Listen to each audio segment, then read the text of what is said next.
Hello दोस्तों। आज मैं आपको महाभारत के उस योद्धा की कहानी सुनाने जा रहा हूँ जो योद्धा सबसे ज़्यादा खतरनाक था। मैं बर्बरिक की बात कर रहा हूँ। जो बर्बरिक थे वो घटोत्कच के पुत्र थे और घटोत्कच जो थे वो भीम के पुत्र थे। तो जो बर्बरिक हुए वो भीम के पौत्र हुए। तो जो महाभारत का युद्ध चल रहा था तो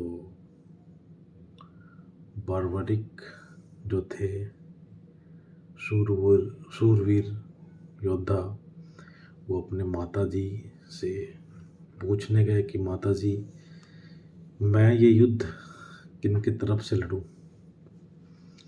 तो उनकी माताजी ने उनको बताया कि बेटा,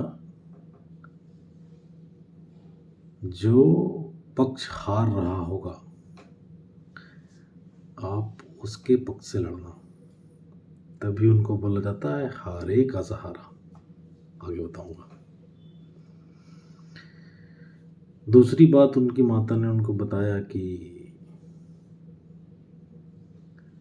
रास्ते में युद्ध लड़ने जा रहे हो तो रास्ते में कोई दान मांगेगा तो उसको मना मत करना बेटा।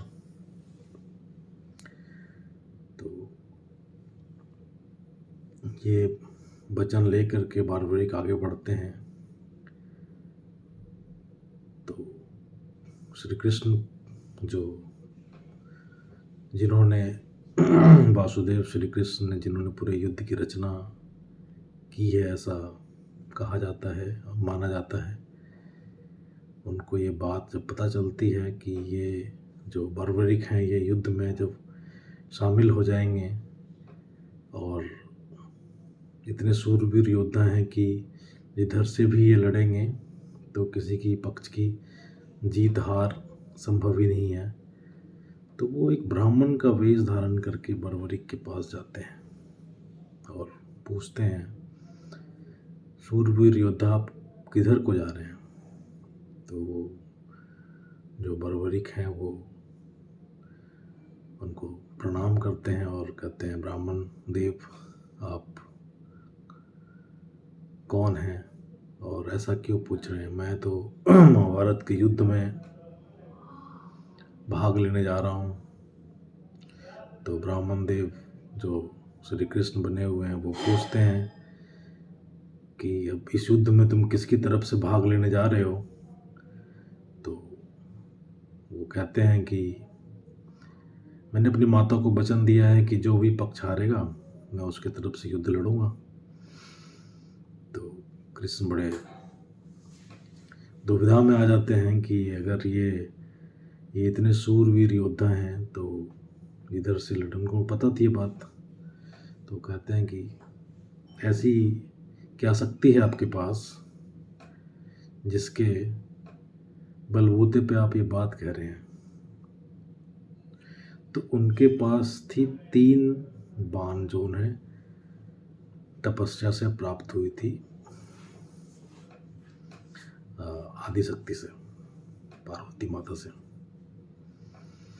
तो उन्होंने बोला कि मैं इन 3 बाणों का इस्तेमाल करके पूरा युद्ध खत्म कर सकता हूँ महाभारत का।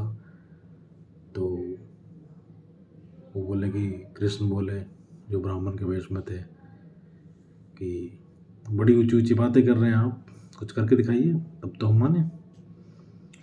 तो बोले कि वहीं पे एक पीपल का वृक्ष था। तो उन्होंने बोला कि मैं अपने एक बाण से पूरे पत्तों में छेद कर सकता हूँ। बोले करके दिखाइए, कृष्ण ने बोला। उन्होंने अपने तरकस पे एक पान चढ़ाया और वृक्ष के सारे पत्तों में छेद हो गया। एक पत्ता श्री कृष्ण ने अपने पाँव के तले छुपा लिया। अब वो बाण कृष्ण के पाँव के ऊपर मंडराने लगा और उन्होंने आग्रह किया कि ब्राह्मण देव आप अपना पाँव हटाएं।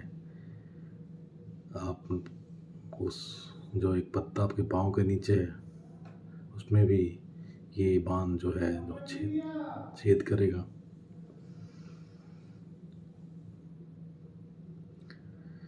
तो इस तरह से वो उनको 3 बाणधारी जो बोला जाता है।